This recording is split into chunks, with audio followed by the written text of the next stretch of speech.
Welcome to McDougall. Did you know that the most important foundation for your life happened in your mother's arms? Hello, I'm Wayne Judd, and now your gastronomical guru, Dr. John.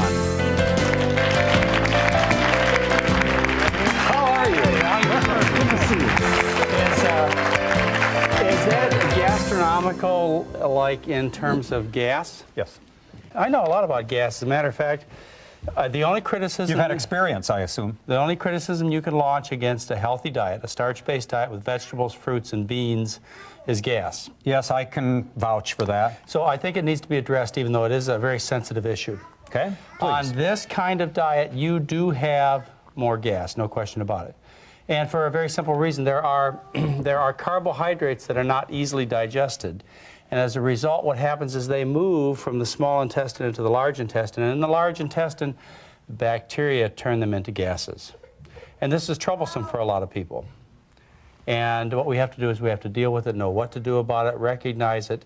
And there are things you can do. Now, is that bacteria supposed to be in there? Yeah, it's just normal bowel bacteria. We've all got that. And but what you have is, there's certain foods that are particularly notorious for causing gas, and you know what those are. Yes, beans, lentils, those are the ones I like. Beans, peas, and lentils. And whether they're hot dogs and beans or ham and beans doesn't make any difference. They still cause gas because they have two sugars that are poorly digested. Right. Cheese, doesn't cheese do that? Well, we don't eat cheese anymore. Yes, well, no, cheese doesn't do as bad as milk products in general, because here, again, they have a sugar that's not digested well, and that sugar is called lactose.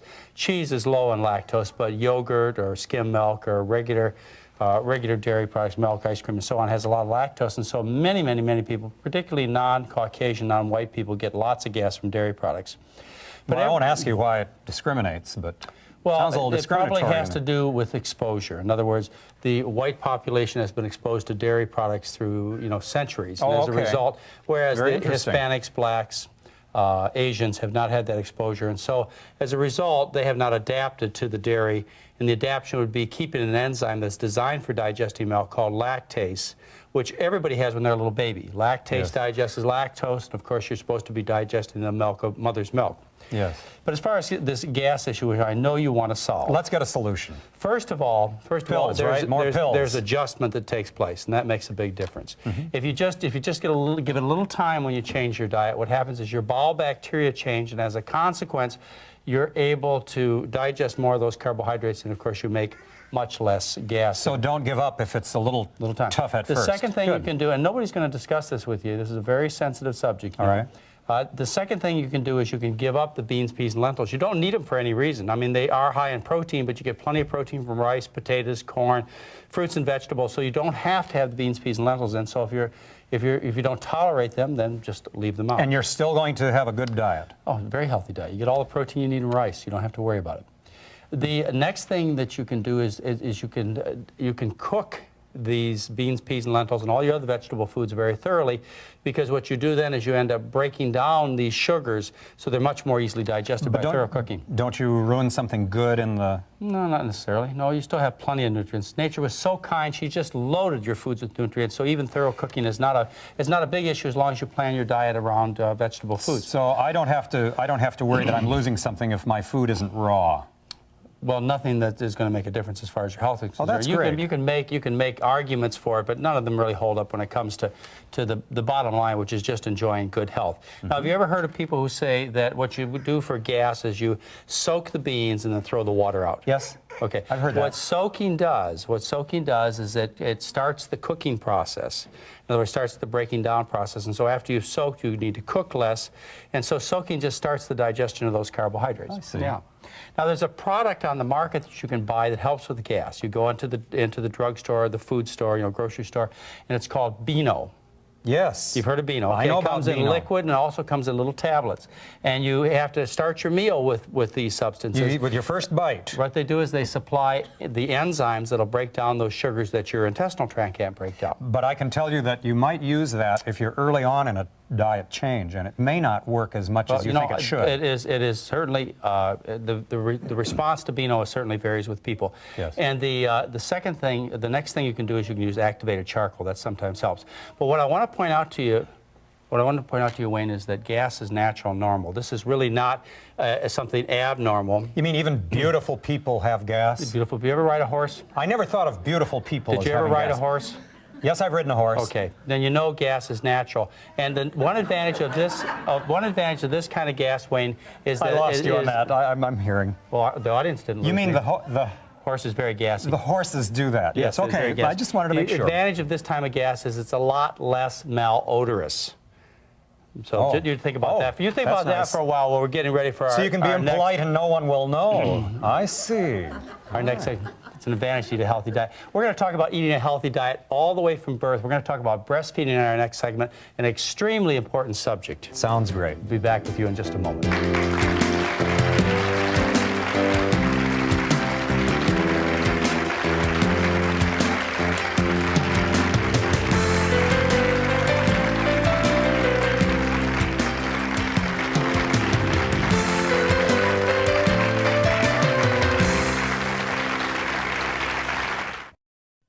We learned English. Your kids can too. Just watch Hello Channel.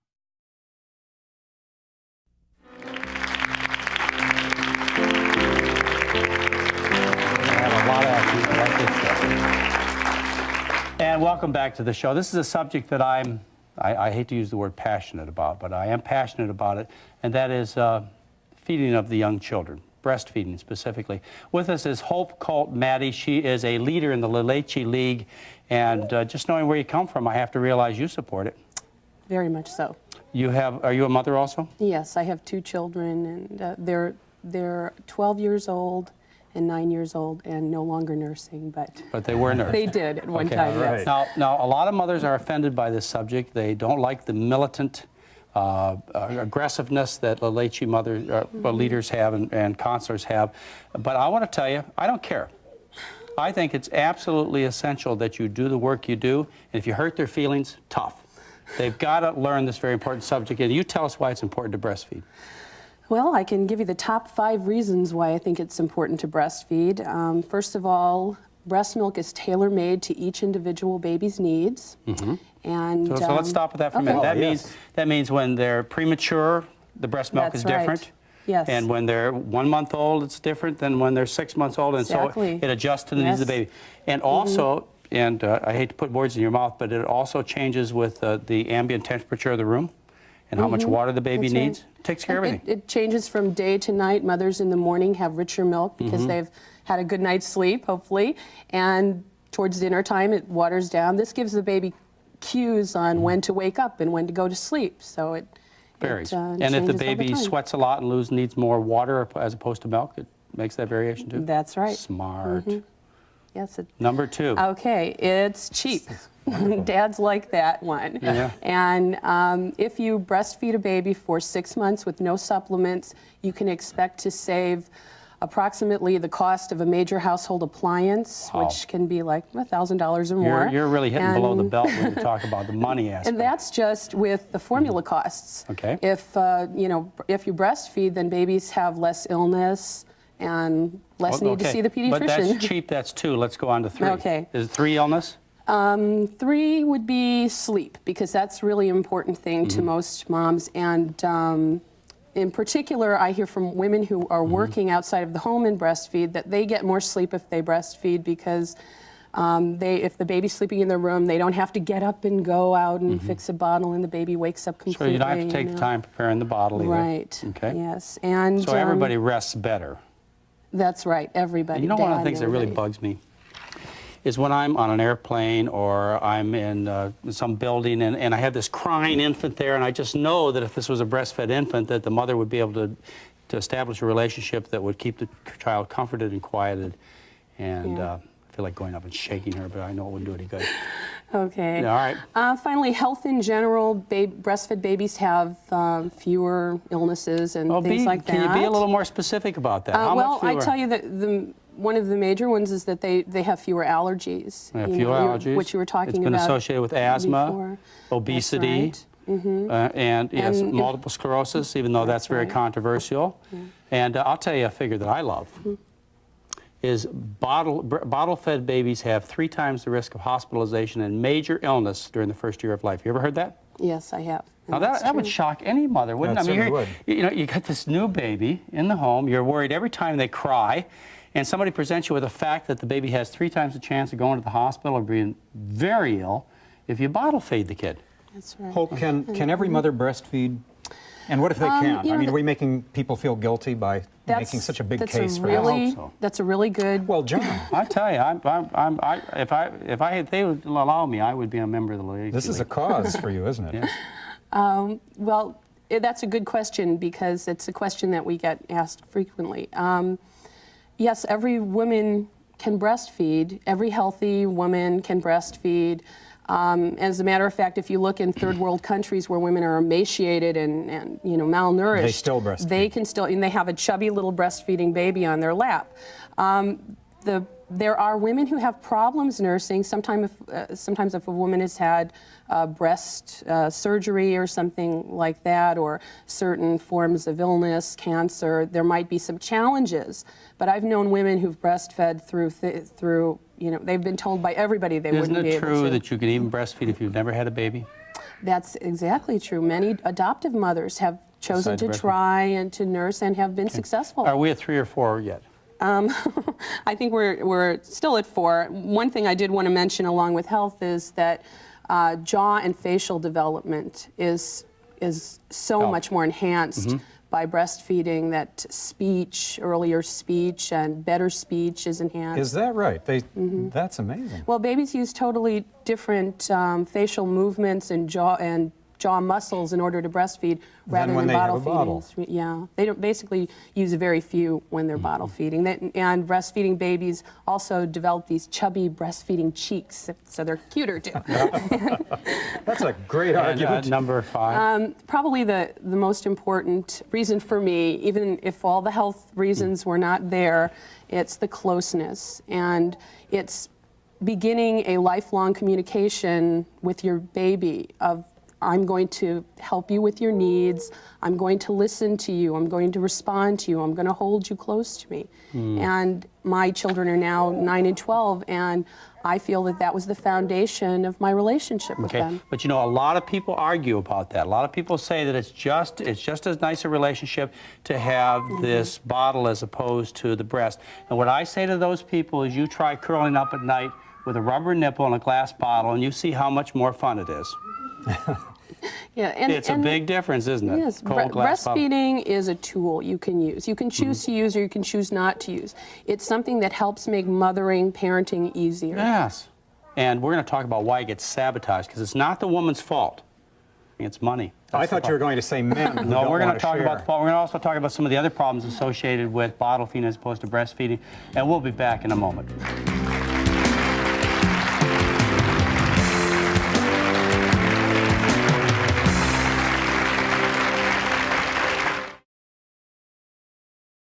Hello, I'm Nastasia, and I'd like to introduce you to Hello Channel, the innovative new way to learn English as a second language.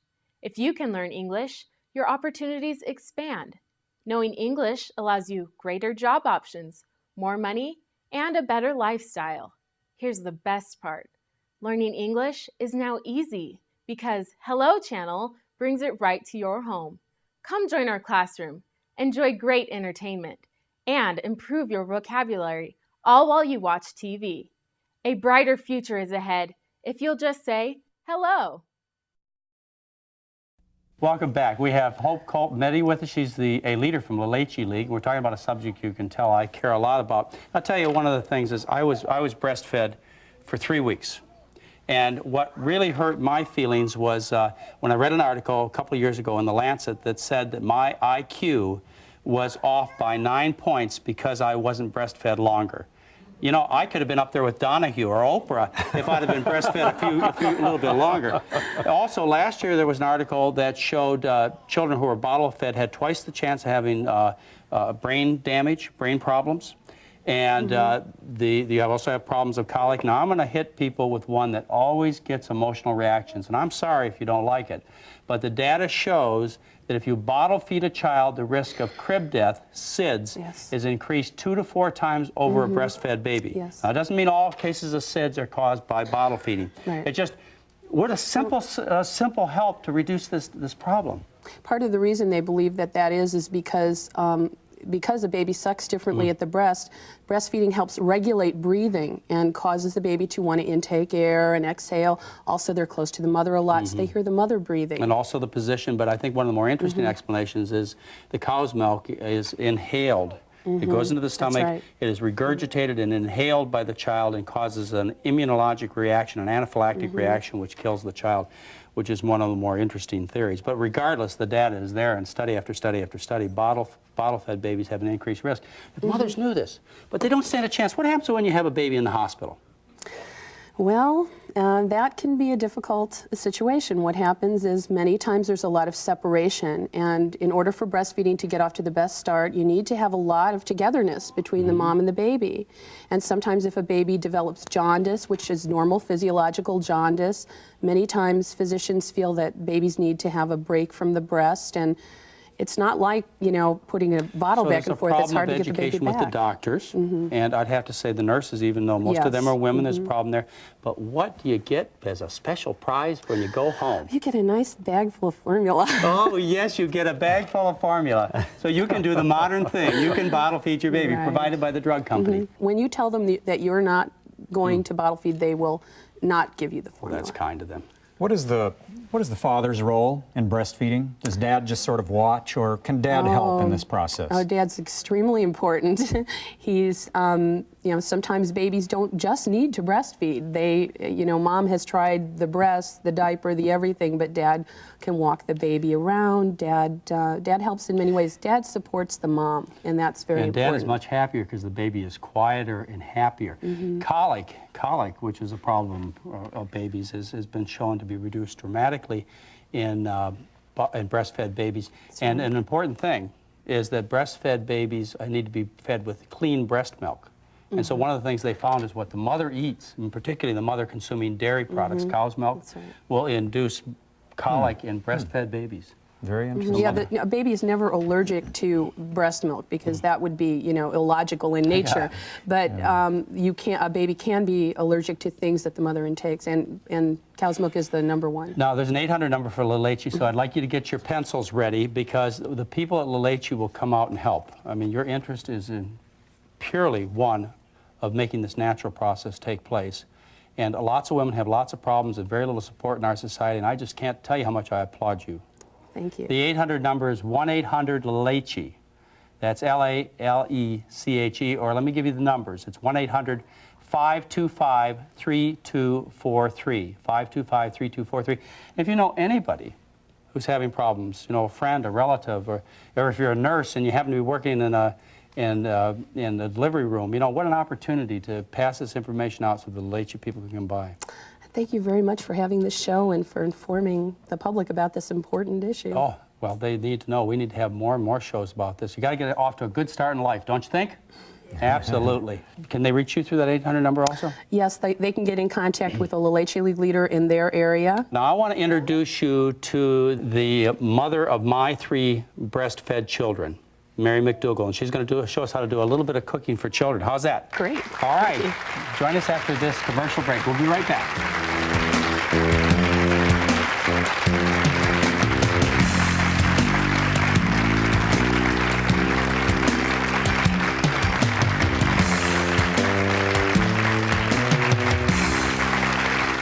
Hello, my name is Javier. I'm from Spain. I learned English. So can you. Watch Hello Channel.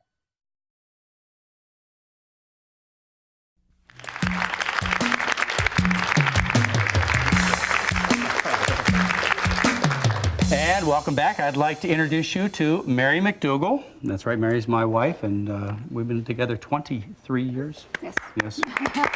That's 23 years of my life. Wayne, were you breastfed? I was breastfed. That's why I don't talk too good. I was too busy. No, I probably was breastfed. I would say probably, I was thinking something like 6 years. We were very poor, but it certainly helped my intelligence, No, I can John. tell you, that's why you're smarter than I am. There we go. No question about that. Mary, you brought with us some snacks and quick foods that you can feed to kids. Yes. All right, let's, why don't we start over on this side? Well, people are always worried about what kind of healthy things they can have in the house for children, and it's really important that you have good things in the house. There are pretzels. Can I munch, You may Mary? try a pretzel. Well, let's start way over there at the fruits. The fruits are good. You didn't bring those, though, I but didn't that's bring really those, what, yes. we have those at the center. We have those on the center of our counter, yes. There's some fat-free Crunchums. There's fat-free potato chips. You may try all of those. These look like this. They're little capsules. Go nice with the pretzels. They go nice. Now Okay. try a potato chip. Oh, potato chip. They're very good potato chips. And these are fat-free. Fat-free, right? How much And- salt? Not too much salt? Not too much salt. And the, you know, the motto Oh, that you that's can't just wonderful. eat just one, it doesn't matter. With those, you can eat as much as You you can eat want. as many as you want. Yes. This is very potato-y. It's the potatoiest Yes. potato chip I've ever eaten. Congratulations. Then there are cereal bars. They can just pop into the toaster, or you can eat them just like they are, right out of the box. There are juice that you put in the freezer, and they're like little popsicles for Cool the kids, fruits. but they're made out of pure juice. And then there are all of these fat-free, meat-free treats. These are my kids' favorite. Like this one has Your children like happens to be these? Canadian Yes, they're veggie my bacon. favorite. There's All of those. a veggie pepperoni. That's Well, they a love the good one. Yes, pepperoni. the pepperoni is really good. And how about the no fat, no meat hot dogs? These are right. wild Well, dogs. some of them I tolerate better than others. Well, I You know. don't just feed them to the kids. No, I feed them to you too. Mary, do your kids eat this stuff, or did they? Yes, this burger right here. My 12-year-old son used to take this to school in his lunch every day, put it in the microwave, and great. he'd have that for lunch. Good. So there are all kinds of things that are available for children. This is another one of my son's favorite fast lunches. This is Very good. chicken-free noodles that you just put hot water in, and in 5 minutes they're ready to eat. And how do you make the smoothie? The smoothie is one of the easiest things to do, and everybody likes smoothies. You take a banana, some frozen strawberries, a little water or fruit juice, put it in a blender, and you have an absolutely delicious drink. Kind of help wash down the Yes. pretzels. You Oh, may thank try you. that. Cheers. Good turn. Lots of good things. They never have to go hungry. They have these things around the house, and there's always Delicious. something available. And if you have them leave the house stuffed, then they have less It's chance of easier, more yes, junk food, yes. don't they? That's right. That's right. So, Hope, I want to thank you very much for being with Thank us. you. You're an inspiration for women out there who would really like to have the chance to breastfeed. And Mary, I want to thank you very much for taking us in the next stage of life. That's right. Yes, and help us with the kids. And I want to thank you very much for listening. Goodbye, and we'll see you next time.